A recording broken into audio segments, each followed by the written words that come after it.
ఈ 16 నామాల్ని ఎవడు చదువుతున్నాడో వాడికి విఘ్నములు రాకుండా వాడు జీవితంలో చేరవలసినటువంటి స్థానమునకు చేరుకుంటాడు. కాబట్టి మిగిలినవి చదివావా చదవలేదా నీ ఇష్టం. ఇది మాత్రం నీ కొరకు మాత్రమే కాదు, నిన్ను నమ్ముకున్న నీ కుటుంబం కోసం నువ్వు చదవాలి.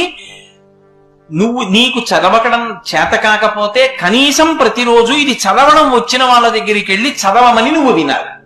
చెప్పి సుముఖశ్చైకదంతశ్చ కపిలో గజకర్ణకః లంబోదరశ్చ వికటో విఘ్నరాజో గణాధిపః ధూమకేతుర్గణాధ్యక్ష ఫాలచంద్రో గజాననః వక్రతుండ శూర్పకర్ణో హీరంబ స్కందపూర్వజః షోడశైతాని నామాని యప్పఠేత్ శృణుయాదపి విద్యారంభే వివాహే చ ప్రవేశే నిర్గమే తథా సంగ్రామే సర్వకార్యేషు విఘ్నస్తస్య న జాయతే.